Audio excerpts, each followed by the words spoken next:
¿Qué tal? Muy buenos días. Bienvenidos a una sesión, a una nueva sesión del seminario de investigación del posgrado en Ciencias y Tecnologías de la Información de la UAM Iztapalapa. Hoy es jueves 31 de agosto y hoy, como todos los jueves de esta nueva temporada, tenemos un invitado que viene a proponernos una visión complementaria del quehacer que tenemos aquí en el departamento y en el posgrado y que seguramente viene a enriquecer muchas de las ideas acerca de el trabajo alrededor de las ciencias y las tecnologías de la información. Me refiero al ingeniero Héctor Cabrera. Como es costumbre, antes de cederle la palabra a nuestro invitado, voy a hacer una breve semblanza de nuestro invitado. El ingeniero Héctor Eduardo Cabrera Beltrán estudió la licenciatura en computación, en ingeniería en computación, en la Facultad de Ingeniería de la UNAM. Actualmente se desempeña como analista de seguridad de una institución financiera y tiene varias certificaciones, algunas de las cuales las voy a mencionar. Está certificado en GIAC Security Essentials, BSI, implementación de los cambios bajo el estándar ISO IEC 27002 y Security Information Technologies bajo el estándar ISO 27017. Héctor, muchas gracias por aceptar nuestra invitación. Nos da mucho gusto tenerte con nosotros y bienvenido, por favor. Adelante. Le agradezco mucho, doctor. Sí, efectivamente, yo soy Héctor Cabrera, ingeniero en computación de la Facultad de Ingeniería, y hoy les voy a platicar un poco acerca de, en esta sesión titulada Las reflexiones sobre la ciberseguridad de las organizaciones, donde vamos a comentar acerca de temas de la ciberseguridad que implican su aplicación, cuál es el modelo actual, en qué amenazas nos podemos encontrar, incluso la cadena de ataque que llegan a tener los adversarios, así como los estándares, frameworks, modelos que podemos identificar y un poco de información acerca de la nube. Entonces, para comenzar con ello, lo primero es qué es la seguridad. Entonces, un poco de contexto, ya sabemos que en los últimos años las tecnologías de la información han estado creciendo de forma exponencial, incluso también debido a temas como lo fue la pandemia, que lo que ocasionaron fue impulsar y adaptar a todos los sistemas que teníamos, como áreas como la educación, la medicina, el comercio, las finanzas, el entretenimiento, entre otras, que hacen uso de las computadoras para beneficiarse y de las redes. Entonces, también esto ocasionó un incremento, por ejemplo, también en el lado de los ataques, ya que muchas, si no se preparaban correctamente o no lo tenían considerado dentro de sus esquemas, eran blancos fáciles para lo que serían los atacantes cibernéticos o los hackers. Y entonces aquí juegan un papel muy importante diferentes áreas dentro de una organización. Por ejemplo, el área de desarrollo principalmente, que tiene que encargarse o que maneja grandes cantidades de información. Todas ellas tienen que estar pendientes de el riesgo inherente que existe dentro de estas tecnologías. Entonces, aquí, ahora sí, dentro de estas actividades que nos van a apoyar a proteger como tal los sistemas, equipos, redes, programas de ciberataques, es lo que se le conoce como ciberseguridad. Entonces, en un principio podríamos pensar, bueno, si en mi organización ya existe un área encargada de la ciberseguridad o que su enfoque es la seguridad informática, y por ejemplo, si yo soy desarrollador, pues ya no tengo que preocuparme de esos temas y únicamente mi enfoque va a ser que los programas que desarrollen funcionen correctamente.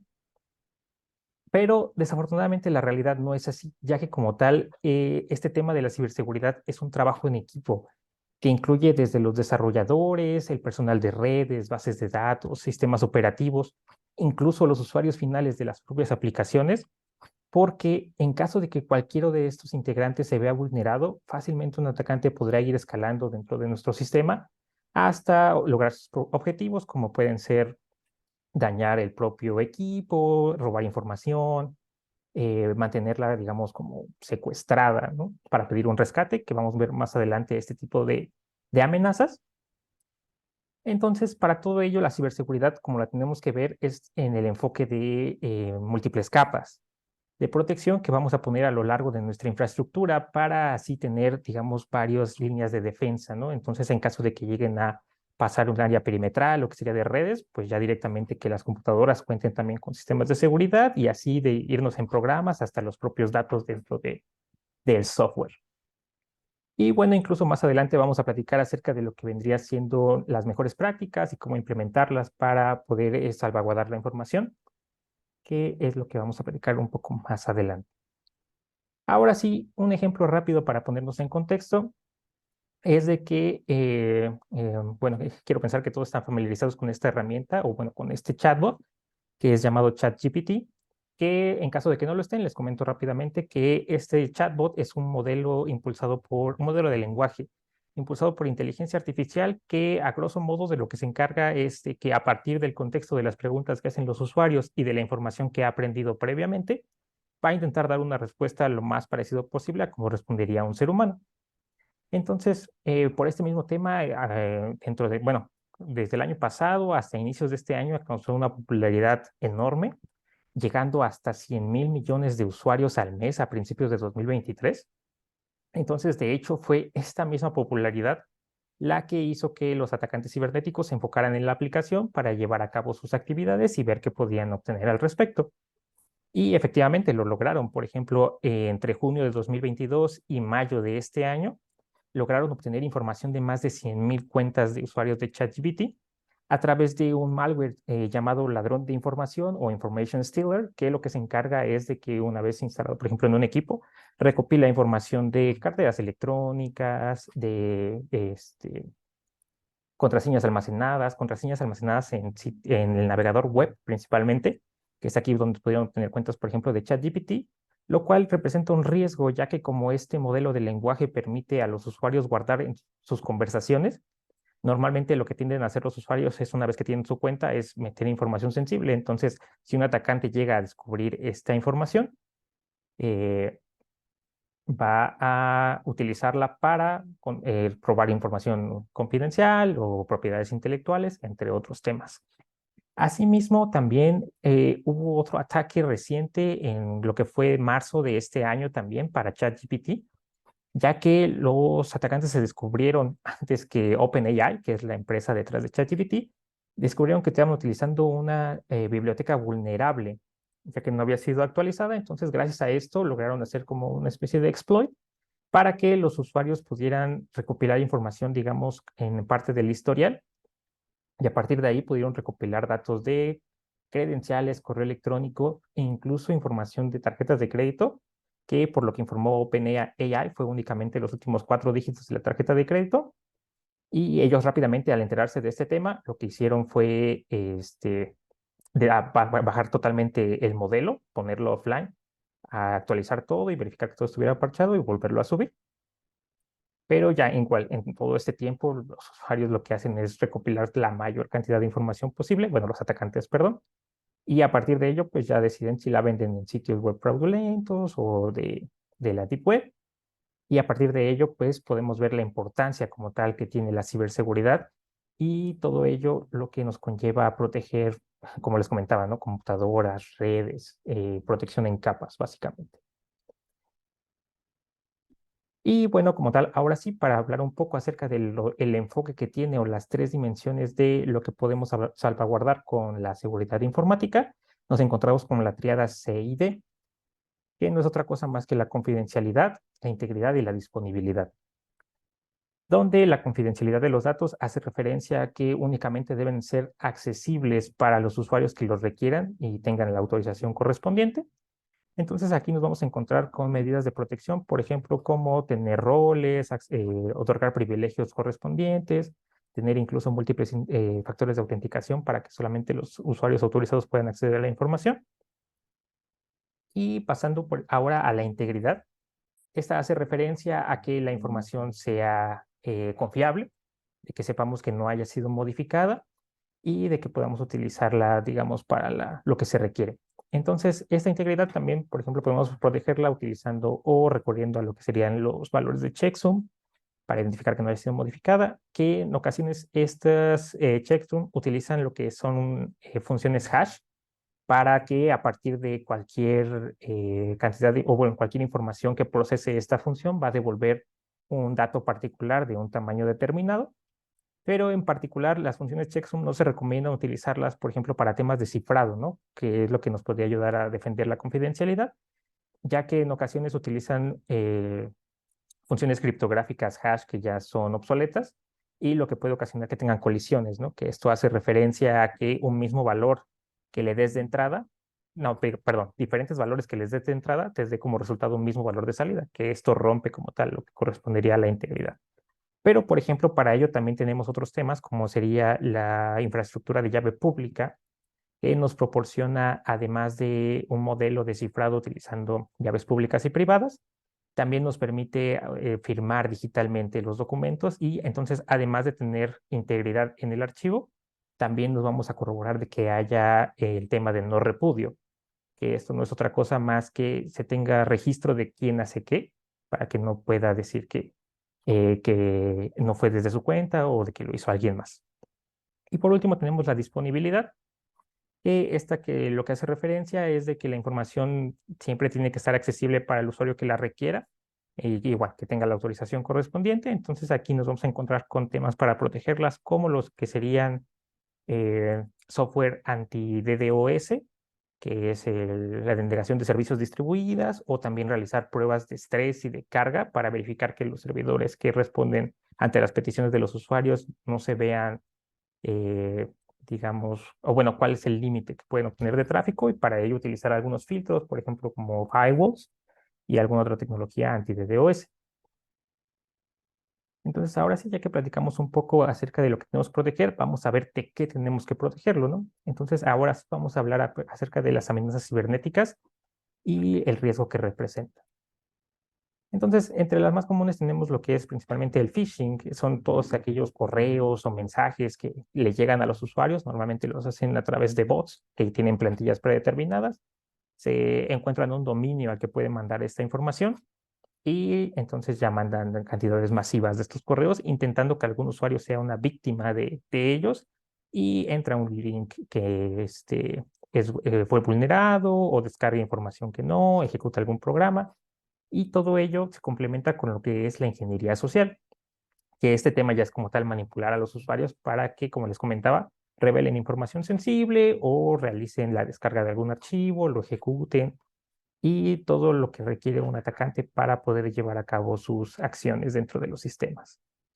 O simplemente para recuperar información acerca de las credenciales e intentar hacer otro tipo de ataques para utilizarlas en algún otro sitio, ya que normalmente hay usuarios que tienden a reutilizar sus credenciales, que es una muy mala práctica, porque debido a esto de que puedan llegar a robar esta información, si las credenciales son las mismas, las utilizan en otro sitio y ya tienen acceso a más información del usuario. Y por supuesto, dentro de esas amenazas también tenemos a lo que sería el malware, ¿no? Que aquí puse algunos ejemplos que vendrían siendo, por ejemplo, los virus, que es todo aquel software malicioso que se va a encontrar dentro de archivos o documentos, se le mandan al usuario y requieren estos como tal la acción de por parte del host de ejecutarlos. Digamos que se encuentran dormidos cuando les descargan el documento, pero una vez que lo abren, ya sea que se encuentren dentro de macros de un archivo de Office o algún tipo de ejecutable, y una vez que el usuario lo abre este archivo, pues ya van a realizar sus acciones por detrás y van a buscar normalmente dañar de forma operacional los equipos o robar información. Y por otro lado tenemos los gusanos, que también este tipo de software malicioso, a diferencia del virus, no requiere una acción por parte del host. Simplemente con que hayan descargado un archivo, estos empiezan a replicarse, porque su función como tal, o lo que buscan, es infectar la mayor cantidad de sistemas para hacer una red de bots o establecer C2, que es comando y control, para que los atacantes puedan manejar los equipos de forma remota. Por otro lado, tenemos los troyanos, que normalmente estos se encuentran en software o en archivos que sí hacen la acción que el usuario requiere o por la que los descarga, pero además va a hacer acciones por detrás para llevar a cabo la recopilación de información, o para bloquear los archivos, instalar malware, puertas traseras, entre otro tipo de cosas. Y estos normalmente los podemos encontrar, por ejemplo, en videos, así que tutoriales que puede haber como para sitios o archivos, programas craqueados, digamos, o obtenerlos de forma ilícita para obtener licencias. Entonces te van a proporcionar, sí, el software que hace lo que tú vas a querer, pero además te van a instalar algún otro software por detrás. Por otro lado, tenemos a los de spyware, que estos, como tal, lo que buscan es pasar el mayor tiempo desapercibido, porque como tal van a robar información. Entonces lo que quieren es encontrar toda la información posible de los usuarios y no ser detectados. Entonces, como hacen la menor cantidad de acciones posibles en el equipo, es más difícil detectarlos. Normalmente también instalan keyloggers o keystrokes, que no es otra cosa más que un programa que se encarga de detectar las teclas, perdón, presionadas por los usuarios, va a recopilar esta información y pues, ya utilizarla para su beneficio. Aquí también es muy recomendable, por ejemplo, que tengamos algún gestor de contraseñas, ya que además de que nos va a permitir almacenarlas, digamos, de forma segura, ya que esto está cifrado, normalmente también se recomienda que estos gestores no sean los del navegador, porque a pesar de que usan protocolos de cifrado seguros y todos estos temas, dado que utilizan archivos dentro del sistema para guardar esta información, que normalmente puede o no estar cifrada, los atacantes, como lo comentamos anteriormente, como los information stealers, se van a encargar de recopilar estos archivos y obtener las credenciales. Entonces, aquí lo que se recomienda es, por ejemplo, estos gestores de contraseñas que van a cifrar toda la información con una llave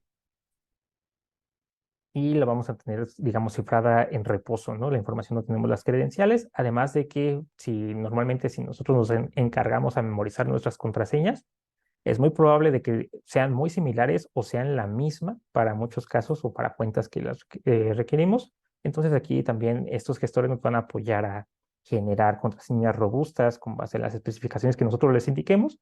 Y lo más importante, en caso de que nuestro equipo se va vulnerado con un keylogger, nosotros no vamos a escribir como tal la contraseña en el teclado, sino simplemente va a ser un copiar y pegar desde lo que sería el gestor de contraseñas y el sitio que queramos ingresar, por lo que no se va a registrar esta información dentro de, o no se le va a hacer, no se le va a mandar como tal al atacante. Y bueno, por último, dentro de estos ejemplos nos encontramos lo que sería el ransomware, que aquí este software lo que busca es cifrar toda la información del usuario y pedir un rescate por ella, ¿no? Para entregarle esta llave para descifrarla y que pueda liberarla. Aquí también lo que es muy recomendable es siempre tener respaldos de nuestra información, mantenerlas en discos duros externos, en algún sitio seguro en la nube, porque en caso de que llegue a suceder un ransomware, es muy probable, porque hay una gran cantidad de casos donde a pesar de pagar por el rescate, pues los ciberatacantes no van a entregar la llave, entonces te van a dejar así con tus archivos cifrados y ya van a obtener lo que ellos buscaban. Entonces, ahora sí, vamos a ver de cómo de estas amenazas cuáles son el proceso por el que tiene que pasar un atacante para llevar a cabo su plan de acción o para obtener al final o cumplir con sus objetivos. Y para ello, dentro de las etapas de un ciberataque, nos encontramos con un modelo, un framework realizado por la empresa Lockheed Martin, que habla acerca del Cyber Kill Chain, el cual nos va a definir las diferentes etapas dentro de el proceso de un atacante, las cuales si las detenemos en algún momento dentro de estas etapas, podemos mitigar todo el daño que puede ocasionar y nos da una mejor perspectiva acerca de qué es lo que requieren hacer para cumplir sus objetivos, ¿no? Empezando por la primera etapa, que es el reconocimiento. Aquí más que nada es, como les comentaba, ¿no? Tengo que encontrar qué usuarios pertenecen a la organización que quiero atacar. Tengo que ver, por ejemplo, cuáles son sus credenciales, el dominio que utilizan, incluso información acerca de sus sistemas, ¿no? Ver qué sistemas operativos, si hay vulnerabilidades, encontrar temas en sus aplicaciones que estén publicadas en la web, ver si tienen seguridad perimetral o algún otro tipo que me dificulte ingresar a su red, ¿no? Entonces, a partir del pensamiento del atacante, vamos recorriendo las etapas. En la segunda, que ya es la armamentización, aquí como tal, el usuario ya identificó, por ejemplo, que el sistema es vulnerable o que tiene bibliotecas que no han sido actualizadas y empieza con la creación del malware, que es conocido como payload. Entonces, con la creación de esta carga o payload, va a realizar o diseñar el código para que infecte al equipo de la víctima. Posteriormente, en la tercera etapa, ya tenemos lo que sería la entrega de este malware, ¿no? Por ejemplo, ya enviar un correo phishing, pero no uno de plantilla, como lo platicábamos hace un momento, ¿no? Un spear phishing, que se les conoce de esta manera a este tipo de malware que ya está enfocado en un usuario en particular. Por ejemplo, ya sabemos que trabaja para la organización X, entonces sabemos que ellos envían cada mes un correo para actualizar credenciales, ¿no? O un correo con un archivo de información de eventos culturales. Entonces ya en ese tipo de entregas nosotros suplantamos la información de ese remitente y hacemos que descarguen ese archivo, entren a un link malicioso. Y posteriormente ya se tiene la etapa 4, que es como tal la explotación, ya donde el usuario recibe como tal el correo del atacante y lleva a cabo su ejecución a través de la manipulación. Posteriormente, en el paso 5 ya se lleva a cabo lo que es la instalación de este código malicioso dentro del equipo. Y principalmente lo que se busca en estos casos es instalar una puerta trasera, ya que con ello lo que va a permitir es que el atacante pueda ingresar sin pasar otra vez por todos los pasos de burlar la seguridad perimetral, crear una payload específica, contactar al usuario. No, entonces simplemente creamos una puerta trasera, una backdoor, y ya con ella nos comunicaremos directamente con el equipo cuando el atacante lo requiera. Después, normalmente dentro de sus objetivos, lo que busca es, una vez que ya tiene el control del equipo, es establecer esto que se le conoce como comando y control para tomar control remoto del equipo. Y finalmente lo que se tiene son las acciones en los objetivos, que ya son las metas del atacante.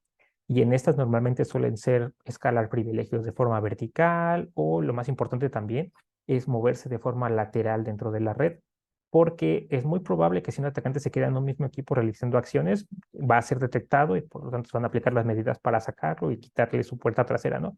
Entonces lo que va a buscar es moverse de forma lateral a través de los equipos de la organización para recopilar la mayor cantidad de información posible y pasar desapercibido, que es lo más importante.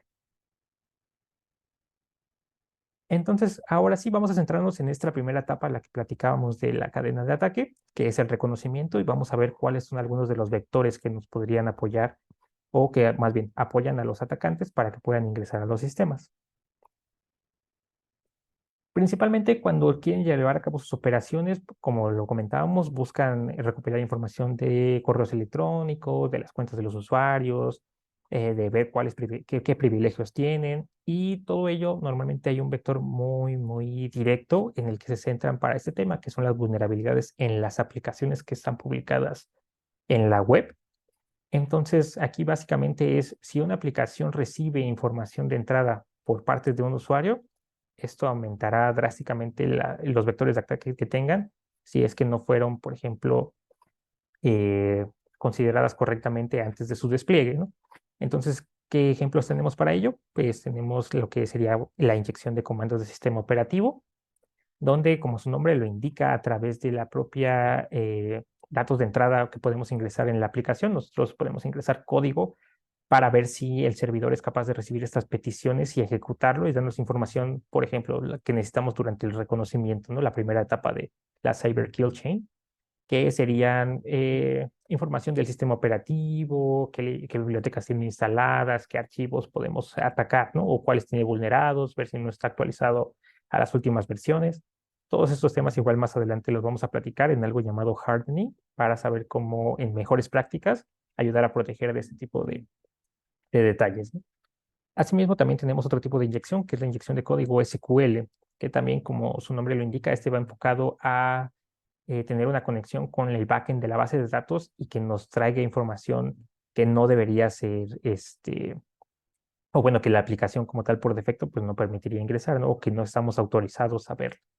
En este caso, pues podría traernos información acerca de los credenciales, cuáles son los usuarios, sus privilegios, también las contraseñas, por ejemplo, los hashes de las contraseñas nos los puede traer para que después el atacante realice lo que serían ataques de fuerza bruta para intentar descifrar u obtener el texto claro de estas credenciales, o bueno, de estas contraseñas. Aquí también es muy importante aclarar que como es súper recomendado y como tal es una buena práctica almacenarlas dentro de la base de datos de forma cifrada, ¿no? Nunca almacenarlas en texto claro por este tipo de temas, pero además utilizar mecanismos de cifrado, digamos, actualizados, ¿no? SHA-256, AES, como cifrado, ese es el cifrado asimétrico que utiliza la clave, una llave privada para poder descifrar y descifrar, y con ello nos evitamos de que los usuarios puedan obtener esa información, además de que sabemos que son robustos y hasta ahorita no hay pruebas de concepto que digan que pueden romperse, ya que hay normalmente por el camino que se van los atacantes es ataques de fuerza bruta sobre esas credenciales. Entonces, por la cantidad de valores que tiene, bueno, de información que puede llegar a tener la credencial, los bits en los que se guardan y por cómo está diseñada matemáticamente, es muy difícil, casi imposible poder descifrarla si se encuentra utilizando alguno de estos algoritmos.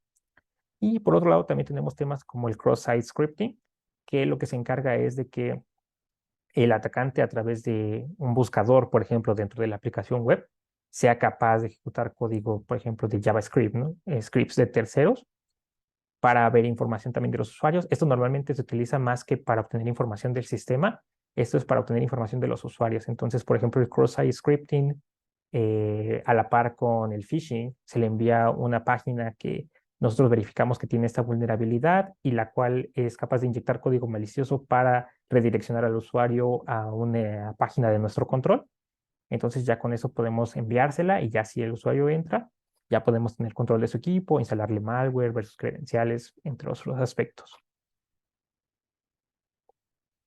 Entonces, ahora sí, para ya empezar a ver el lado de la defensa o cómo podemos protegernos ante todos esos tipos de ataques y amenazas, como tal, lo primero que hay que comentar es que no existe una solución o una herramienta o un proveedor que nos diga, te vamos a dar este, la solución que al 100% va a evitar que tengas ataques y eso no existe, ¿no? Es como lo comentábamos al inicio, es responsabilidad de múltiples áreas y lo más importante es que haya protección por capas, ya que siempre hay que tener en cuenta los escenarios donde el usuario logra pasar las capas perimetrales, por ejemplo, de redes, y ya se encuentra dentro de la organización. Entonces hay que ver cómo detenerlo ya en ese aspecto o todo el proceso que vimos durante la cadena de ataque, ver en qué etapa del proceso, por ejemplo, ya en la entrega, verificar que haya algún tipo de mecanismo anti-phishing que se encargue de recopilar direcciones de remitentes o dominios de remitentes conocidos que son maliciosos y descartar directamente esos correos. Entonces aquí esto es lo que nos va a apoyar Defense in Depth, ya que nos va a permitir dividir en capas de protección, como tal la ciberseguridad, que puede variar dependiendo de lo que requiera la organización o el plan de riesgos que se tenga, que pueden ser, por ejemplo, preventivas, de detección y disuasorias, donde, como comentamos, las preventivas es directamente evitar que entre a una red, por ejemplo, o pasar a un usuario, las de detección, que lo que queremos es estar monitoreando para ver que no hay actividades maliciosas, incluso de usuarios o de empleados molestos dentro de la organización y que intenten extraer información confidencial o hacer algún otro equipo que nosotros seamos capaces de monitorear este tema. O las disuasorias, que es simplemente mitigar las acciones una vez que ya entran en el sistema, ver cómo mitigarlas o cómo engañar a los usuarios. Por ejemplo, hay un tema de algo llamado honeypots que suelen implementar las organizaciones para distraer a los usuarios, ¿no? Entonces es como un sistema totalmente aislado que lo que va a hacer es atraer a los atacantes porque contiene muchas vulnerabilidades, entonces se van a distraer y se van a ir a ese sistema y ahí recopilamos la información correspondiente para saber cómo defendernos de otro ataque de posiblemente de ese mismo grupo. O también, por ejemplo, podemos dividir estas capas de protección en seguridad perimetral, de redes, de hosts, de aplicaciones y de datos, yendo de lo general a lo particular. Entonces, como les comentaba, de tenerlos con firewalls o anti-DDoS, posteriormente en redes, hacer segmentación de redes, tener VLANs, utilizar lo que sería las listas de control de acceso del lado de los hosts, tener detectores de intrusión o tener equipos de respuesta a incidentes, el software antivirus, del lado de las aplicaciones, como comentamos, hacer pruebas para que verificar que no sean vulnerables ante eh, ataques de cross-site scripting, por ejemplo, o de que tengan una buena limpieza del input que le da el usuario para evitar que puedan inyectar código. Y ya como tal de los datos es verificar todo este tema de que la información esté cifrada tanto en reposo como en tránsito, particularmente. Pero también lo principal de lo que nos habla Defense in Depth es de que la seguridad no debe interponerse con la funcionalidad. Por más irónico que llegue a sonar, hay ocasiones de que hay activos tan críticos que no pueden aplicarse medidas de seguridad robustas o tan robustas como nos gustaría, porque esto podría afectar a su eficiencia o desempeño. Entonces siempre hay que encontrar un balance entre la seguridad que aplicamos y la criticidad de los activos. En este caso, por ejemplo, convendría ver más bien el perímetro, quienes tienen acceso, implementar medidas de administración y control de accesos, privilegios, roles para evitar que accedan a estos activos críticos, pero como tal, no implementarlo sobre ellos. Entonces, ver también que todas las aplicaciones o soluciones que implementemos no afecten a los usuarios en forma de que les eviten realizar sus actividades de forma eficiente.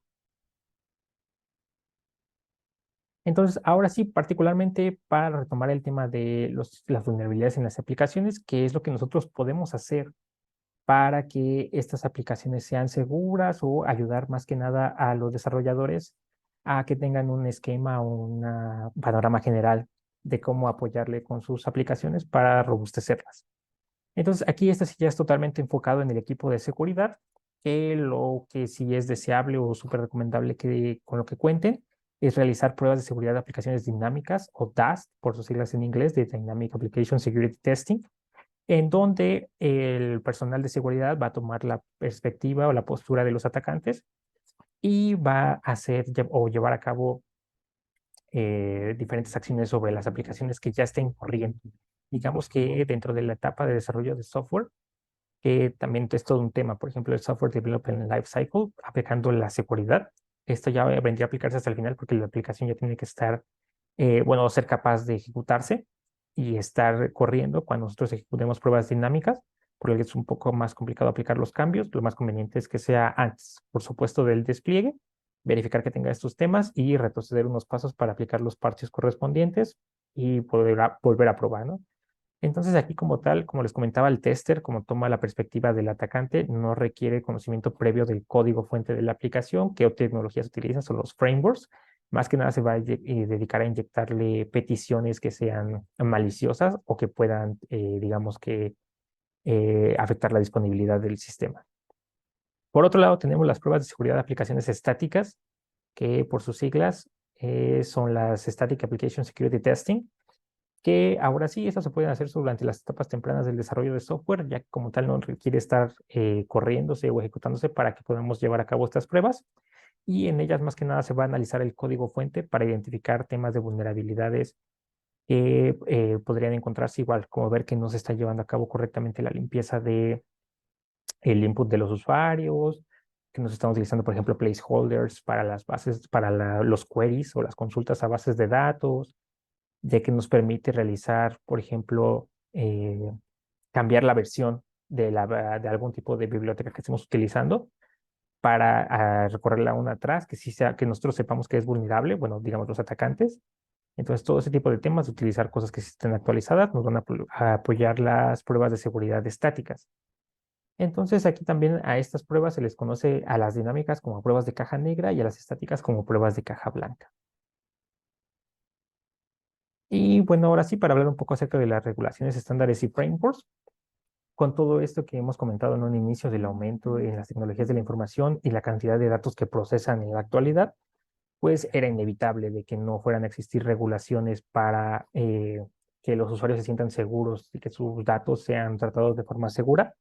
Por ejemplo, de ahí salió la General Data Protection Regulation, que es la GDPR por parte de la Unión Europea, donde tienen cierto número de políticas que tienen que cumplir los usuarios que se encuentren dentro de esta unión para verificar que sus datos sean tratados de forma segura. Perdón, bueno, no los usuarios, sino más bien los proveedores de servicios tienen que verificar todos estos controles para poder tratar los datos de los usuarios.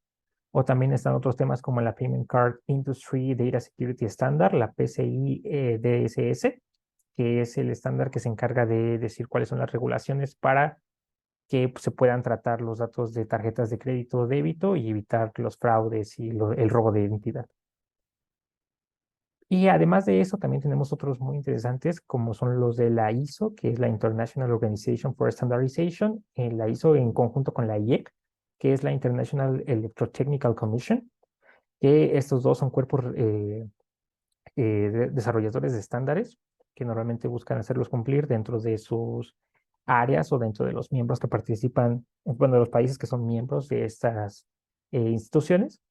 Y particularmente para el tema de seguridad, tenemos a la familia de los ISO IEC 27000, donde el más popular y el que nos ayuda mucho para saber cómo implementar el manejo de riesgos es el ISO IEC 27001, el cual a través de una serie de 11 controles nos dice cómo, bueno, hasta su versión 22 del 2022, nos dice cómo manejar el tema de riesgos.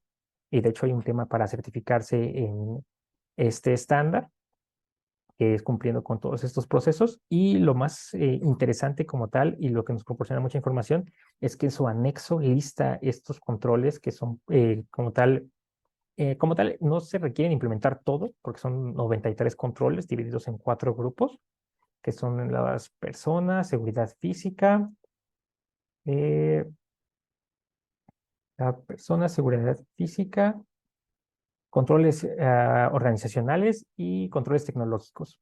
Entonces, de esos 93 controles nos dicen cuáles son las mejores prácticas. No todos tienen que implementarse, pero sí son de apoyo para saber qué es, cómo tenemos que estar protegidos, ¿no? Por ejemplo, en controles físicos, de saber cómo es que se autoriza el acceso al edificio donde se encuentran los centros de datos. En las personas, cómo es que hay concientización o campañas de entrenamiento para que se tengan, para que estén preparadas ante tipos de ataques como el phishing. Y posteriormente tenemos, por ejemplo, el 27002. Y ya este como tal, ahora sí se centra en ese anexo del ISO 27, del ISO IEC 27001. Entonces nos va a hacer un apoyo, bueno, nos va a presentar un apoyo para saber cómo aplicar ahora sí estos controles dentro de nuestra organización. Y finalmente aquí también agregué lo que sería el ISO 27017, que este ya habla temas particularmente de seguridad en la nube.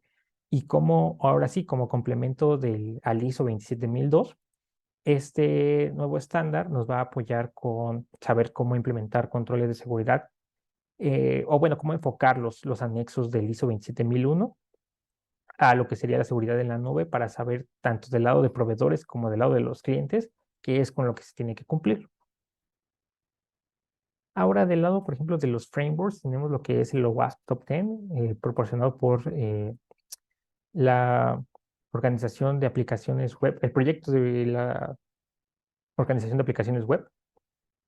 Entonces, aquí lo que nos va a mostrar es una lista de cuáles son los riesgos de seguridad más frecuentes en aplicaciones web, más que nada para concientizar a los desarrolladores y saber en qué se tienen que basar para evitar que sean vulneradas sus aplicaciones.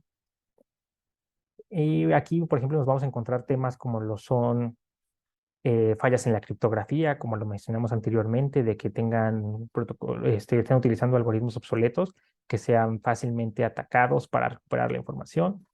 O también nos encontramos con componentes vulnerables, es decir, de que no hayan sido actualizados en su momento o se estén utilizando en su forma legacy.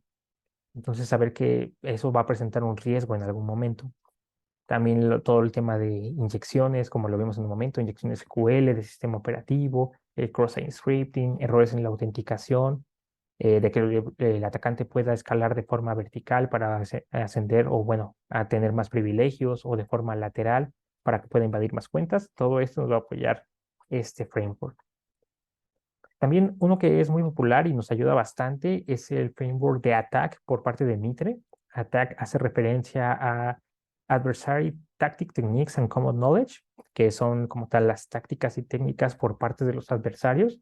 Y del lado de Common Knowledge se refiere a una base de datos donde Mitre nos lista una serie de grupos conocidos de adversarios y cómo atacan para saber más o menos cómo llevar o cómo defendernos ante este tipo de situaciones y ver incluso su enfoque, ver esos atacantes en qué grupos se centran, cómo es que llevan a cabo sus campañas, cómo puedes detenerlos, dar recomendaciones también. Y lo principal también de este framework es que nos presenta una matriz de riesgo perdón, de riesgo, no, nos presenta una matriz con las tácticas y técnicas donde nos va a decir cuáles son las más comunes y cómo se van a llevar a cabo, donde las tácticas hacen referencia al por qué un atacante querría hacer esta acción. Por ejemplo, el reconocimiento, como lo mencionamos, que sería para obtener información de credenciales, contraseñas, usuarios. Y dentro de las técnicas se nos explica el cómo es que logran eso, ya son la parte detallada de cómo es que llevan a cabo esas acciones. Por ejemplo, a través del credential stuffing, el phishing, la ingeniería social. Y lo más interesante también de este framework es que está basado en casos reales, como les indicaba hace un momento. Se tiene información como tal verídica de los grupos de atacantes que ya han estado presentes en otras organizaciones y toda esa información se lleva a cabo en esta base de datos que nos proporciona el framework de ATT&CK. Ahora sí, dentro de las mejores prácticas que podemos aplicar para poder proteger de mejor manera o salvaguardar la información, la confidencialidad, integridad y disponibilidad de los activos o información que manejemos, nos vamos a encontrar a temas como el Zero Trust, que como lo vimos en Defense in Depth, mientras que Defense in Depth se centra en más que nada en la protección perimetral, o sea, cómo es que evitar que un atacante entre a nuestras redes o sistemas y a también evitar que, por ejemplo, o bueno, más bien complicar lo más que se pueda la intrusión. Entonces, ahora Zero Trust lo que va a decirnos es, no, o sea, independientemente si un usuario se encuentra dentro o fuera del sistema de las redes, lo que vamos a hacer es siempre pedirle que se autentique y que verifiquemos autorización para darle acceso a los archivos que necesita. Entonces, este modelo como tal entra en complemento a Defense in Depth. Entonces, ahora además de proteger solamente el área perimetral o centrarnos únicamente en ese aspecto, ahora también vamos a decir, no, o sea, incluso si el usuario se encuentra dentro de la organización, vamos a pedirle que nos dé sus credenciales y dependiendo también, por ejemplo, de la criticidad de los activos, que se autentique por más de un factor de autenticación. Asimismo, toda la información tiene que estar cifrada y como les comentaba, en reposo y en tránsito, para que también no puedan acceder fácilmente a esta información o incluso si los equipos como tal que trabajen en una laptop o se lleguen a robar discos duros, si la información está cifrada en reposo, pues no van a poder ser capaces de recuperarla. Por otro lado, tenemos el tema de administración de identidad y acceso, o por sus siglas en inglés, IAM, que es Identity and Access Management, que este se centra en lo que es el manejo de la autenticación, de ver todo el proceso de cómo es que un usuario se autentica, verificar que tenga las credenciales correspondientes, como les comentaba, utilizar sistemas multifactor donde sea posible, dependiendo de la criticidad, que aquí, por ejemplo, nos encontramos con tres, ¿no? Que son la autenticación a través de lo que el usuario sabe, que normalmente es una contraseña, un PIN numérico o algún tipo de dato que el usuario ingresa. Tenemos la autenticación a través de lo que el usuario tiene. Aquí se puede tener un token físico o un token digital para otorgar un segundo factor de autenticación, mensajes SMS, que también no son ya muy recomendados porque ya se han hecho pruebas de que son capaces de los atacantes de recuperar o de desviar estos mensajes SMS o incluso también por llamadas, de que dado que los usuarios no suelen cambiar la contraseña de su buzón de voz, ellos suelen marcar, por ejemplo, los adversarios en la noche para, bueno, no marcar, ¿no? Digamos, por ejemplo, un caso que pasó también recientemente con WhatsApp, de que se pudieron robar credenciales y contraseñas, o bueno, más bien no, perdón, suplantar la información, o sea, obtener acceso a las cuentas de forma ilegítima.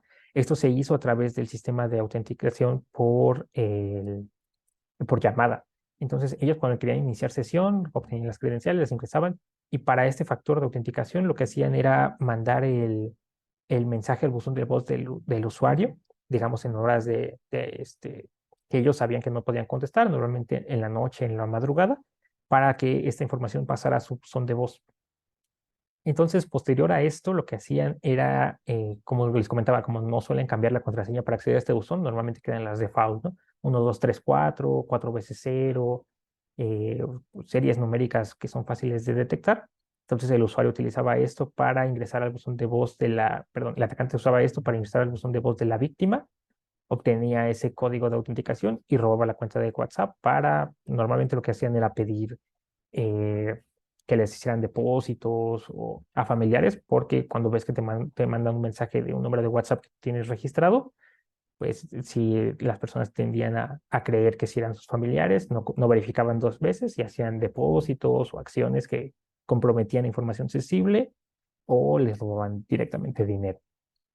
Y por otro lado tenemos los controles de acceso, que aquí ya viene la otra parte que es saber que el usuario únicamente tiene que tener acceso a lo que requiere, al llamado need to know, que esto hace referencia a los roles y privilegios que se asignan por grupo, verificar que únicamente encuentren esta información cuando la requieren, en horarios que son particulares.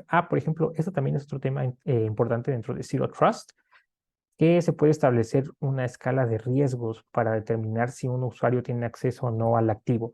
Por ejemplo, esto lo podemos hacer a través de diferentes factores. Uno podría ser que el usuario, por ejemplo, entre a través de un equipo que está dentro de la red de nuestra organización. Entonces ahí ya gana puntos, ¿no? Entonces vemos que también está utilizando credenciales y un segundo factor de autenticación. Ahí también gana puntos, pero podemos ver que, digamos que está entrando fuera del horario laboral. Entonces, ahí a partir de eso se hace un análisis para determinar, bueno, se hace un análisis automáticamente para determinar si se le da acceso o no al usuario. a través de la geolocalización, los factores con los que cuenta para autenticarse, la hora en la que entra, si el dispositivo es reconocido o es desconocido, y todo eso también forma parte de los controles de acceso. Y ahora sí, también como les platicaba acerca del hardening, esto no es más que una colección como tal de herramientas técnicas y mejores prácticas para reducir la vulnerabilidad de los componentes que se encuentran dentro de la red, ¿no? Incluso dentro de, eh, que son parte de la red misma, ¿no? Como switches, routers, los equipos finales, todo ello a través de, como lo platicábamos, la instalación de parches, la aplicación de, este, la actualización, la aplicación de parches, verificar que las actualizaciones estén realizadas correctamente, eliminar contraseñas por defecto, que normalmente es lo que se hace también o lo que se suele tener es de que en routers se pueden llegar a tener las credenciales admin, ¿no? Entonces ya con esta información el atacante puede ingresar directamente al router y ingresar las credenciales por defecto porque sabe que no las modificaron y hacer las demás acciones dentro de la red. Por ejemplo, también otorgar privilegios únicamente a los usuarios que los requieren, cifrar la información. Todo esto forma parte del hardening, que no es más que nada que robustecer la seguridad dentro de los equipos.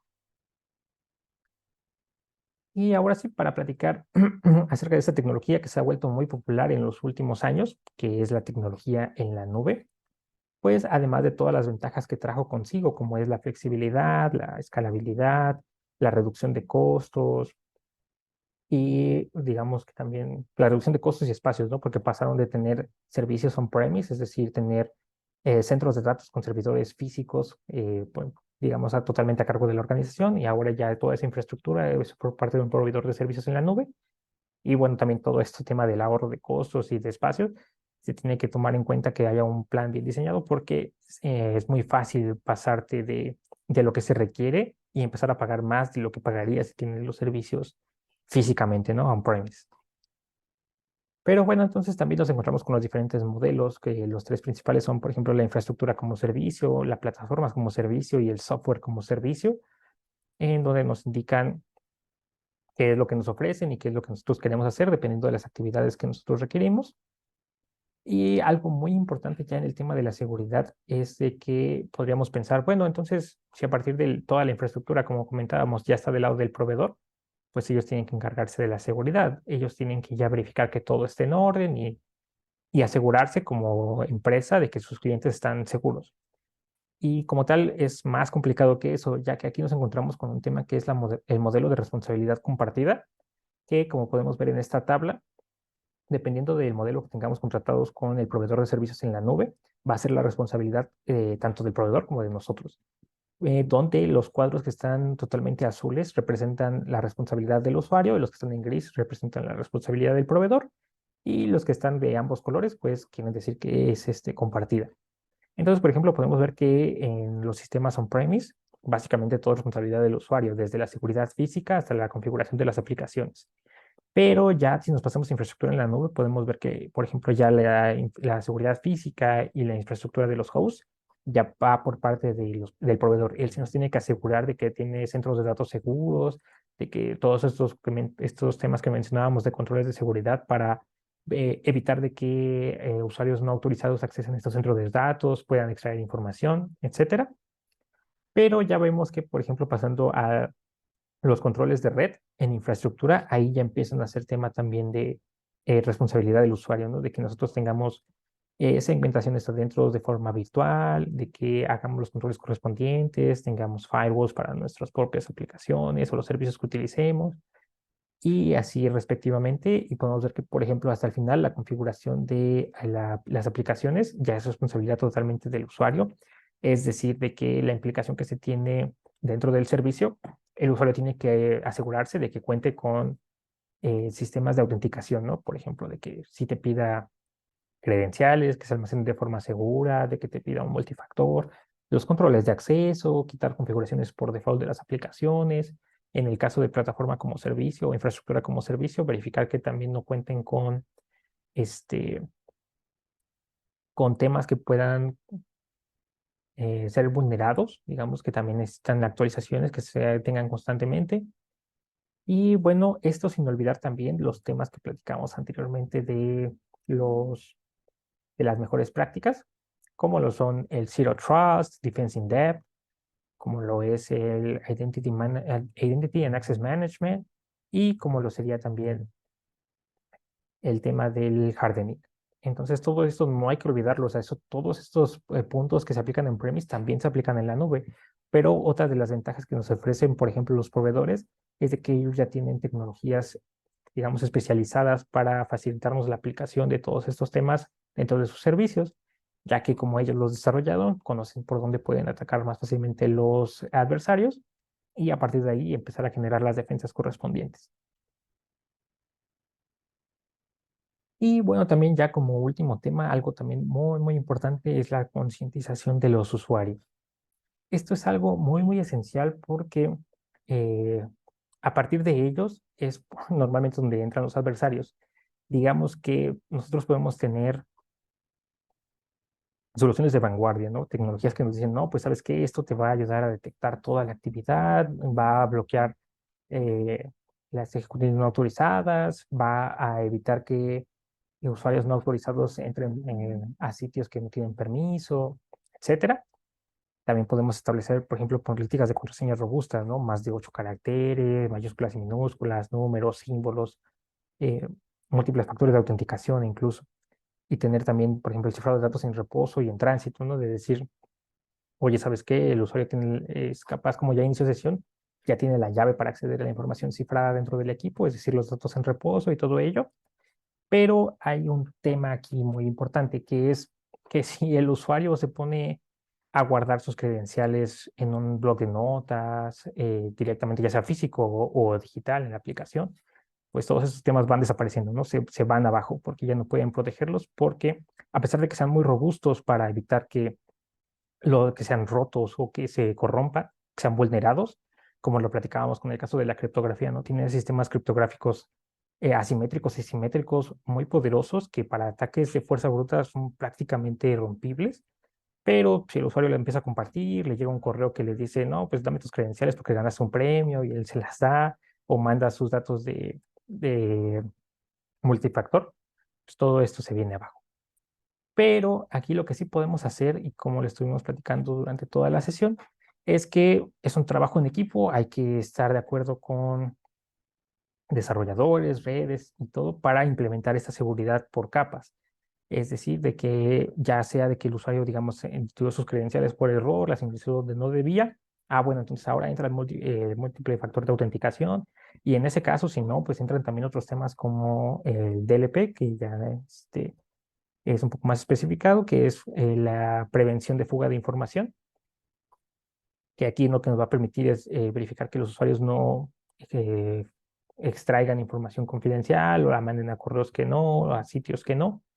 Entonces, este tipo de seguridad también nos va a apoyar para una vez que ocurra un ataque eh, en los equipos de los usuarios, saber que estamos protegidos, ¿no? También la seguridad de las aplicaciones, el control de aplicaciones también, como se les llama, que es para evitar que se ejecuten como tal archivos desconocidos, normalmente archivos ejecutables .exe, .bat, .msi, que pudieran vulnerar todo este tipo de temas. Y también algo muy importante es tener planes de riesgo y programas de seguridad informáticas correctamente implementados, ¿no? Es decir, que se consideren todos estos riesgos dentro del plan y saber cuáles son las formas que podríamos llevar a cabo para mitigarlos. Entonces, con todo esto podemos mejorar o aumentar, digamos, la seguridad de forma holística dentro de las aplicaciones. Y bueno, la seguridad dentro de la organización como tal. Y bueno, como pueden ver, este tema de la seguridad es muy extenso. Nos puede llevar, básicamente, hay cursos especializados, como les comento, certificaciones donde hablan de desde configuración de equipos hasta la configuración de las herramientas para evitar la detección. Entonces hay otros temas también muy interesantes, como pueden ser, por ejemplo, las pruebas de penetración, donde aquí ya dentro de la misma organización se llevan a cabo ejercicios donde simulan ser un atacante y llevan a cabo estos eventos, se separan en equipos, por ejemplo, los Red Team, que son los atacantes, contra el Blue Team, que es el equipo defensivo. Y aquí nos encontramos con una cantidad de modelos. Hay otros temas como incluso todo el tema forense de datos. Una vez que pasó un incidente o se llevó a cabo un ataque, recopilar toda la información para saber por qué ocurrió y cómo podemos mejorarlo. Y todos estos temas que abarca la ciberseguridad. Entonces, De momento eso sería todo de mi parte, cual les agradezco mucho la atención y quedo atento. Eh, Ingeniero Héctor Cabrera, muchísimas gracias. A mí me parece que para una plática de una hora y entendiendo que es un universo, yo creo que nos has dado una panorámica muy completa, muy extensa, tal vez no a profundidad, pero sí nos das como una guía temática de por dónde habría que seguirle si nos interesáramos en algún momento en seguir este camino.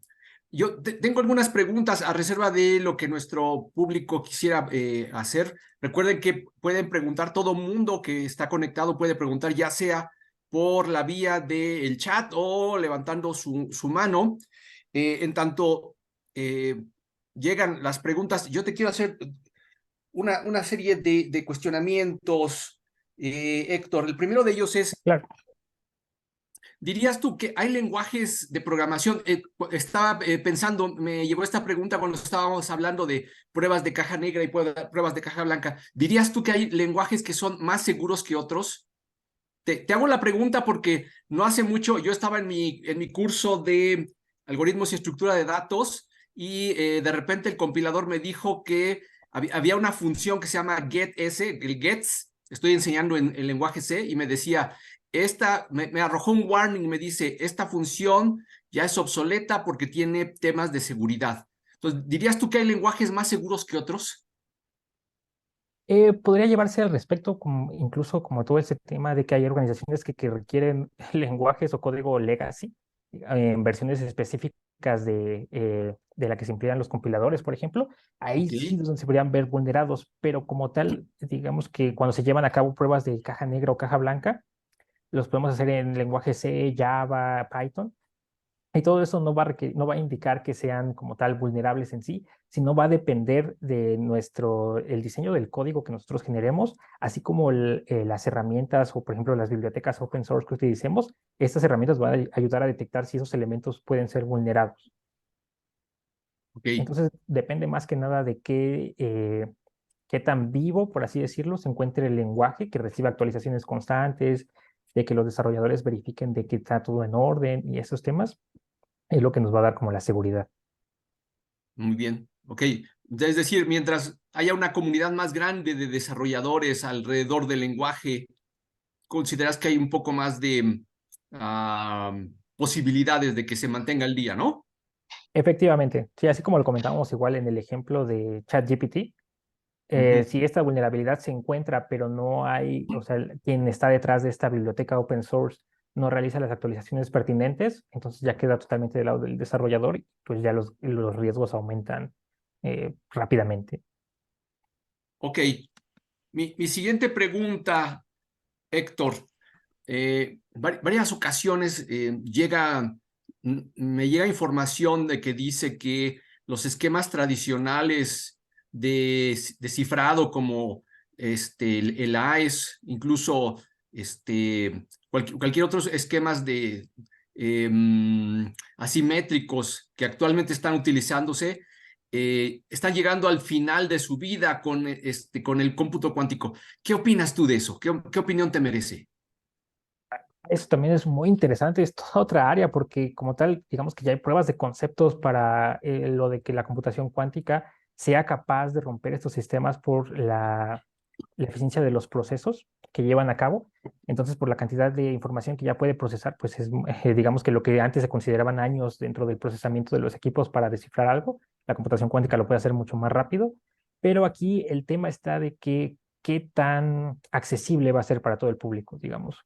Una computadora cuántica va a ser capaz de romper el algoritmo de cifrado de llave pública, por ejemplo, que se tiene de los más fuertes, que es por curvas elípticas Ok. de tecnología simétrica Ujú. y decimos, ah, bueno, la tecnología, la computación cuántica va a romperlo, pero entonces, ¿cuánto tiempo hay que pasar para que esa tecnología sea accesible?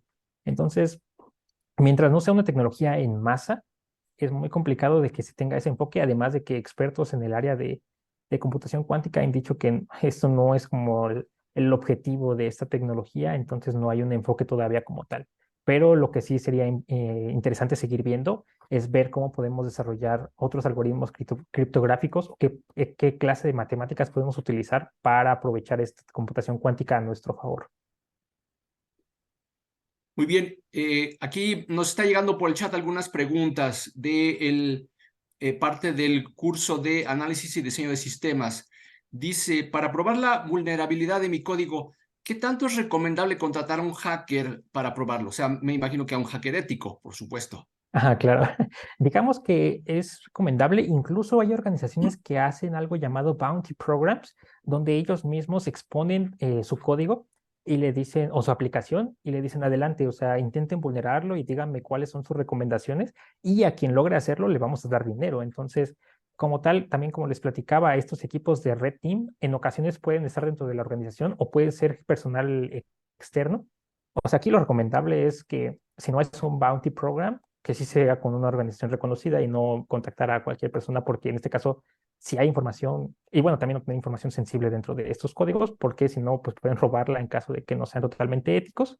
Pero si se lleva a cabo con una organización o se tiene un equipo destinado para ello, es lo más recomendable, llevar a cabo pruebas de penetración y capture the flag incluso dentro de nuestro código para verificar si hay algún tipo de vulnerabilidad.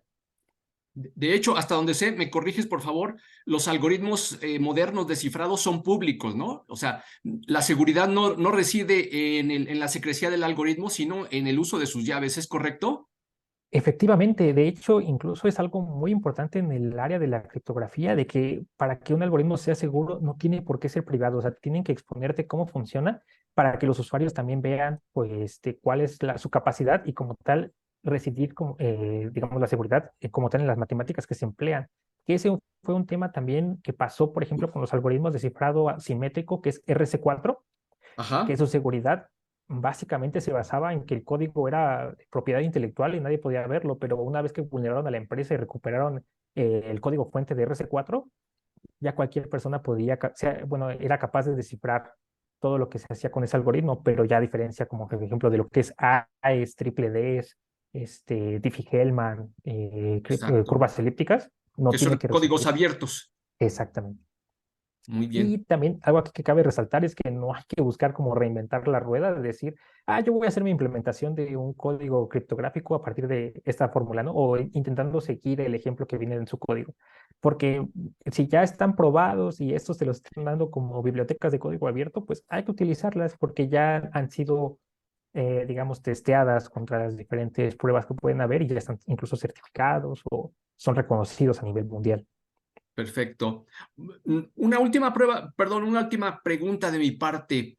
Yo soy muy escéptico del almacenamiento en la nube y me parece que mencionaste algo muy interesante, ¿no? O sea, tú almacenas, tú como organización almacenas y de repente hay un momento en que excedes las cuotas que originalmente contrataste, si te entendí bien, y entonces incurres en otras categorías de precios para almacenar una cantidad de información que excedió el límite original y eso puede comprometer tu presupuesto. Pero más allá de eso también, a mí me parece que la nube no necesariamente nos ofrece a veces las garantías que dice tener. O sea, estoy pensando en dos ejemplos que para mí son así como muy fuertes y muy paradigmáticos. Uno de ellos es cuando Amazon le robaron información de la defensa de Estados Unidos, ¿no?